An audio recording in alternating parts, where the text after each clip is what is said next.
ओम शांति। आज बाबा के 22 अप्रैल के महावाक्य हैं। बाबा ने कहा, मीठे बच्चे, अपना स्वभाव बहुत ही मीठा और शांत बनाओ। बोलचाल ऐसा हो जो सब कहें ये तो जैसे देवता है। प्रश्न है, तुम बच्चों को कौन सा सर्टिफिकेट संगम पर बाप से लेना है? उत्तर है, अपने दैवी मैनर्स का सर्टिफिकेट। बाप जो श्रृंगार कर रहे हैं, बच्चों की इतनी सेवा कर रहे हैं, तो जरूर उसका रिटर्न देना है।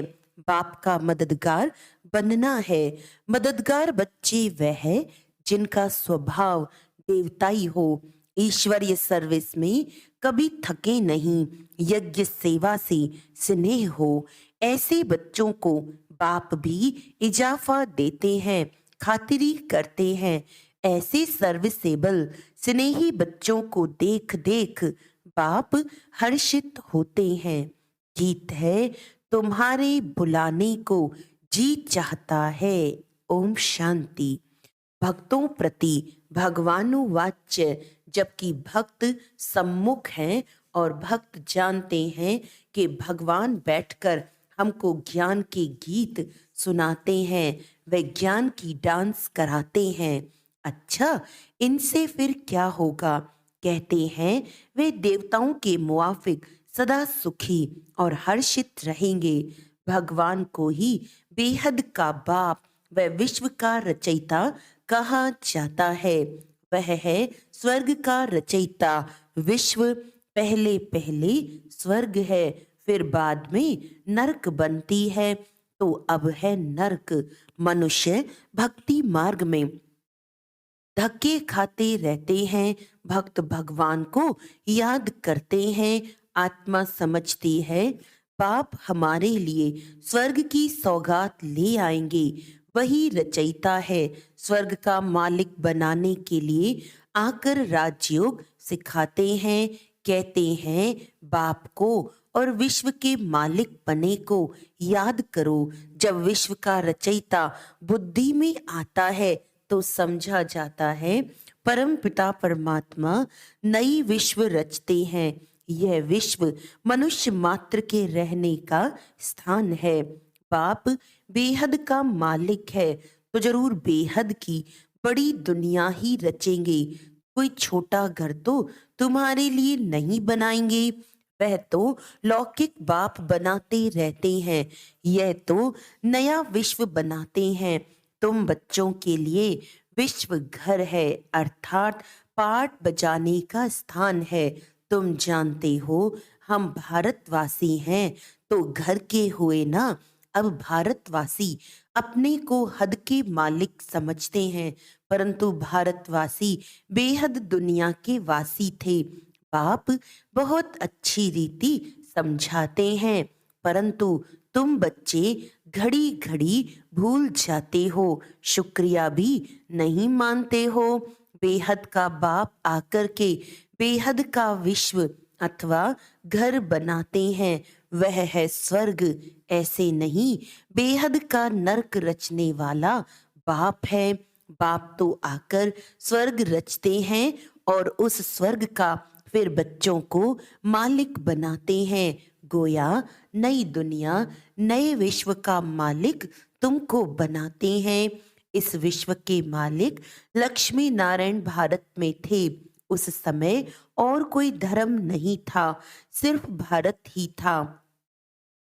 बाप कितना अच्छी रीति समझाते हैं, परंतु बच्चों को ये नशा नहीं चढ़ता है। बच्चे हद के नशे में रहते हैं। आत्मा को नशा रहता है ना। आत्मा का शरीर बड़ा होता है तो इन ऑर्गन से सब वर्णन कर सकते हैं। छोटा बच्चा तो नहीं कहेगा कि मैं विश्व का मालिक हूँ या फलाना हूँ। बालिग अवस्था में आने से समझते हैं हम मालिक हैं। तुम कोई छोटे तो नहीं हो, तुम तो बड़े हो। बाप ने भी बुजुर्ग शरीर लिया है।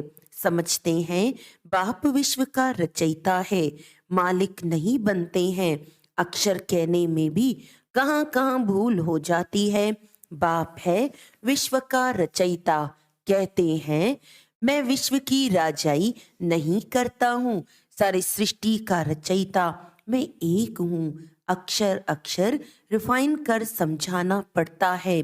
बाप विश्व का रचता डायरेक्ट समझा रहे हैं। हम तुमको विश्व का मालिक बनाने आया हूँ, ऐसे नहीं सिर्फ भारत का मालिक बनाने आया हूँ। इस समय जो भारत के मालिक हैं उन्हें वह सुख थोड़ी है। अभी सब कब्र दाखिल होने हैं। इसको कहा जाता है कयामत का समय। विश्व का रचता जरूर गॉड को कहा जाएगा। वही न्यू वर्ल्ड का क्रिएटर है। न्यू वर्ल्ड को स्वर्ग, पुरानी वर्ल्ड को नर्क कहेंगे। तुम बच्चों में भी नंबरवार समझते हैं। जिनमें ज्ञान कम है उनको इतनी खुशी नहीं रहती है। माया खुशी में रहने नहीं देती है। बच्चे देही अभिमानी होते नहीं। देह अभिमान आने से ही फिर सब विकार सामना करते हैं। तुम बच्चे जानते हो हम आत्माओं का बाप वह है। भक्त सब बुलाते हैं आकर हमको कुछ सुनाओ। लिखा हुआ है भगवानुवाच मैं आया हूँ तुमको स्वर्ग का मालिक बनाने, तुमको लायक बनाता हूँ। तुमको सारे विश्व की हिस्ट्री ज्योग्राफी सुनाता हूँ। इस बेहद के ड्रामा में कौन कौन मुख्य एक्टर्स हैं। तुम्हारी बुद्धि चली जाती है बेहद में। ड्रामा में मूल वतन, सूक्ष्म वतन, स्थूल वतन सब आ जाते हैं। तुम्हारे में भी कोई है जो इन बातों को अच्छी रीति समझते हैं। कोई को धारणा नहीं होती है क्योंकि अनेक जन्मों से अजामिल हैं। वे संस्कार हैं। ऐसे गरम तवे हैं जो बिल्कुल धारणा नहीं होती है। उनका भी उद्धार होता है। कम से कम स्वर्ग में तो जाते हैं, दास दासी बनते हैं, प्रजा में जाते हैं। उद्धार का मतलब है स्वर्ग में तो ले जाते हैं ना। बाकी पद तो पुरुषार्थ अनुसार ही मिलता है। यदि धारणा नहीं करते हैं तो स्वर्ग में तो जाएंगे परंतु दास दासी का पद मिलेगा। बच्चों को कितना भी समझाते हैं परंतु जैसे गर्म तवे पर पानी तो समझा जाता है। उस वासना यानी संस्कार वाले हैं। सन्यासी भी वासना यानी संस्कार ले जाते हैं ना। जन्म लेंगे फिर सन्यास करने का ख्याल होगा। ये बातें भी यहाँ समझाई जाती हैं। सतयुग में तो विकार की बात ही नहीं। वहां जन्म जन्मांतर निर्विकारी पने का संस्कार रहता है, माया ही नहीं है। यहाँ तो बच्चों को सुधारने की बहुत कोशिश करते हैं। कोई तो बिल्कुल ही मैले कपड़े हैं, थोड़ी सी सोटी लगाई जाती है तो एकदम फट पड़ते हैं। धोबी भी कपड़े की संभाल करते हैं परंतु कोई सड़ा हुआ कपड़ा होता है तो फट पड़ता है, फिर आश्चर्यवत भागंती हो जाते हैं। बाप कितनी मेहनत करते हैं, राजयोग सिखला रहे हैं। वही रहम दिल है जो सब पर रहम करते हैं। बाबा रहम दिल है, माया बेरहम है। माया ने सत्यानाश कर दी है। इसीलिए कहते हैं मैं कल्प कल्प कल्प के संगम युगे आता हूँ। बाप है पतित पावन, पतितों को ही वापस ले जाने आना पड़ता है। त्रेता में कोई पतित थोड़ी है जो त्रेता में आकर पावन बनाऊं। भगवान तो है ट्रुथ, वही सत्य सुनाते हैं। तुम बच्चे अब जानते हो बरोबर विश्व का रचयिता शिव बाबा ब्रह्मा तन से हमको विश्व का मालिक बनाने पुरुषार्थ कराते हैं। बाप कहते हैं अगर हमारी मेहनत व्यर्थ गवाएंगे, अपनी चलन से बहुतों को धोखा देंगे तो पद भ्रष्ट हो पड़ेंगे। कहेंगे इनसे तो भूत निकला नहीं है। बच्चों की चलन ऐसी होनी चाहिए जो सब समझें यह तो जैसे देवता है, देवताएं नामी ग्रामी है। कहते हैं इनका स्वभाव एकदम देवताई है, तो बाकी का अंडरस्टूड आसुरी हुआ ना। कई बच्चे बड़े फर्स्ट क्लास देवताई गुणवान हैं, बिल्कुल मीठे शांत स्वभाव के हैं, तो ऐसे बच्चों को बाप देख खुश होते हैं। बच्चे समझते हैं बाप हम बच्चों के लिए मकान बनवा रहे हैं, तो हमको भी सेवा करनी चाहिए। तो ऐसे बच्चे बहुत दिल पर चढ़ते हैं। जो बिगर कहने से काम करे वह देवता, कहने से करे वह मनुष्य, कहने से भी न करे तो वह मनुष्य से भी बदतर हुआ। बाबा भी कहते हैं बच्चे अगर योग में नहीं रहेंगे तो माया की धूल में खत्म हो जाएंगे। बाबा बार बार समझाते हैं श्रीमत पर चलते रहो, आसुरी कर्तव्य नहीं करो। बोलना चलना बड़ा मीठा रखना है। देवताएं कितने मीठे स्वभाव के हैं। भारत में राज्य करते थे, यथा राजा रानी तथा प्रजा दैवी स्वभाव के थे। बाप आता है स्वर्ग का मालिक बनाने, तो बाप के साथ कितना मददगार बनना चाहिए। सर्विस में आपे ही काम में लग जाना चाहिए। ऐसे नहीं मैं थक गया हूँ, फुर्सत नहीं है। समय पर सब काम करने में कल्याण है। यज्ञ सर्विस का इजाफा शिव बाबा देते हैं। ये बाबा करके बाहर से थोड़ी खातिरी करेंगे, दिल लेंगे। वह बाबा है बेहद की दिल लेने वाला, यह है हद की दिल लेने वाला। बच्चों की दैवी चलन देखते हैं तो फिर कुर्बान जाते हैं। बिगर कहे जो बच्चे सर्विस में तत्पर रहते हैं उनको कहा जाता है देवता। देवताओं को कुछ कहने की दरकार नहीं होती, वहाँ आसुरी स्वभाव होता नहीं। यहाँ कई बच्चे माता पिता की मत पर नहीं चलते हैं तो अपना ही नुकसान करते हैं। बाप कहते हैं मैं परम धाम से आता हूँ बच्चों की सेवा में, मेरी मत पर नहीं चल कितने को दुख देते हैं। कल्प पहले भी ऐसे हुआ था, अमृत पीते पीते फिर पतित बन पड़ते हैं। एक कहानी भी है, लक्ष्मी ने अमृत पिलाया तो भी असुर बन गए। तो कभी भी किसी को दुख देने का प्रयत्न नहीं करना है, नहीं तो सारा राज्य भाग्य गंवाए डंडे खाने लायक बन पड़ेंगे। बाबा ने समझाया है मैं धर्मराज हूँ। इनडायरेक्ट कुछ करते थे तो हद की अल्पकाल की सजा भोगते थे, अब डायरेक्ट आकर फिर भी बाबा की मेहनत बर्बाद करते हो तो बहुत सजा खानी पड़ेगी। हम तुमको देवता बनाते हैं, माया फिर आकर तुमको असुर बनाती है। बाप बार बार समझाते हैं दैवी गुण धारण करो। गाया भी हुआ है राम राज्य में जानवर भी एक दो को प्यार करते थे, इकट्ठे एक तालाब पर जल पीते थे। यहाँ तो अमृत पीकर फिर असुर बन ट्रेटर बन पड़ते हैं। ब्राह्मण कुलभूषणों को फिर तकलीफ देते हैं, उनकी फिर कितनी दुर्गति होती होगी। बाप आते हैं सदगति देने, तो तुम बच्चों को दैवी गुण वाला बनना है, आपे ही सर्विस करनी है। बाप भी सर्टिफिकेट देंगे। जो निश्चय बुद्धि अच्छे हैं वे सदैव बाप को याद करते रहेंगे।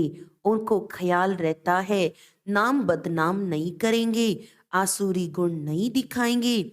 अभी तो सब नंबरवार पुरुषार्थी हैं, सिर्फ यह निश्चय रहना चाहिए हम गॉड फादरली स्टूडेंट्स हैं। भगवानुवाच्य बच्चों प्रति कि मैं तुमको पढ़ाकर राजाओं का राजा बनाता हूँ, तुमको योग और ज्ञान सिखलाता हूँ, तुम देही अभिमानी बनो, मैं तुमको ले जाने के लिए आया हूँ। तुम आत्माएं मच्छरों सदृश मेरे को फॉलो करेंगी। बरोबर महाभारत लड़ाई लगी है तो मच्छरों सदृश फॉलो किया है पंडे को। बाबा पंडा है, कहते हैं मैं लिबरेट करने आया हूँ। तुम माया के फंदे में बड़े दुखी हो। एक तो गर्भ जेल में जाते हो, दूसरा फिर उस जेल में जाना भी मनुष्यों के लिए बड़ा सहज हो गया है। बड़ी खुशी से जेल में जाते हैं। एक दो को देख भूख हड़ताल आदि भी करने लग पड़ते हैं। अपनी आत्मा को दुख देने के लिए क्या क्या करते हैं, इनको आत्मघात कहा जाता है। शरीर तंदुरुस्त है तो आत्मा कहती है मैं सुखी हूँ, तंदुरुस्त नहीं है तो आत्मा कहती है मैं दुखी हूँ। पाप आते हैं सदा सुखी स्वर्ग का मालिक बनाने। विश्व का मालिक कहते हैं मैं नए विश्व का रचयिता हूँ, इसीलिए मुझे मालिक कहते हैं। परंतु मैं राज्य नहीं करता हूँ। सब भक्त मुझे पूजते हैं, कहते हैं हे भगवान आओ, आकर हमको इस कलयुगी दुखों से छुड़ाओ, निर्वाण धाम व स्वर्ग धाम में भेज दो। बाप पहले सुख धाम में भेज देते हैं, फिर माया दुख धाम बनाती है। ऐसे ये चक्र फिरता है। बाप कहते हैं बच्चे अब गफलत छोड़ो, माया बहुत अकर्तव्य कार्य कराती है जिससे पद भ्रष्ट हो पड़ेगा।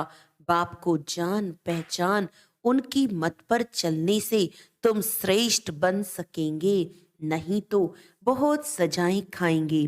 जैसे ईश्वर की महिमा अपरम अपार है, वैसे सजा खाने की दुर्दशा भी अपरम अपार है। कयामत का समय है, बाबा सबका हिसाब किताब चुकतू कराते हैं। सजाएं खाने वाले इस माला में नहीं आएंगे। बाप कहते हैं सिर्फ इतना याद करो, विश्व का रचयिता नॉलेजफुल गॉड फादर हमको पढ़ाते हैं, वह जरूर विश्व के मालिक बने का वर्षा देंगे। इतना याद रखें तो भी हंसते खेलते रहेंगे। अच्छा, मीठे मीठे सिकिलदे बच्चों प्रति माता पिता बाप दादा का याद प्यार और गुड मॉर्निंग। रूहानी बाप की रूहानी बच्चों को नमस्ते। हम रूहानी बच्चों की रूहानी बाप दादा को याद प्यार गुड मॉर्निंग, नमस्ते नमस्ते नमस्ते जी।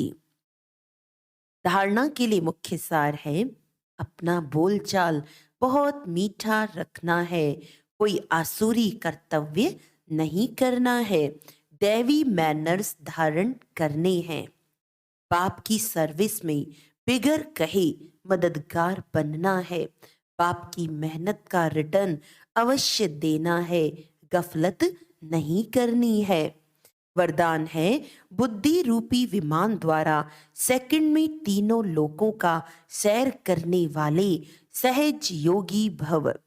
बाप दादा बच्चों को निमंत्रण देते हैं कि बच्चे संकल्प का स्विच ऑन करो और वतन में पहुंचकर सूर्य की किरणें लो, चंद्रमा की चांदनी भी लो, पिकनिक भी करो और खेल कूद भी करो। इसके लिए सिर्फ बुद्धि रूपी विमान में डबल रिफाइंड पेट्रोल की आवश्यकता है।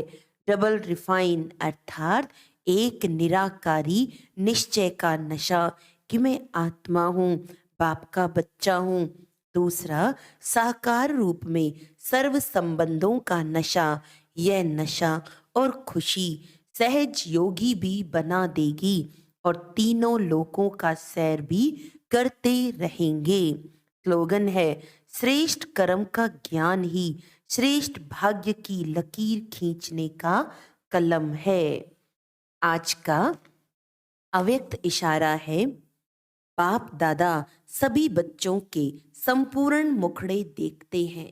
संपूर्णता नंबरवार होगी।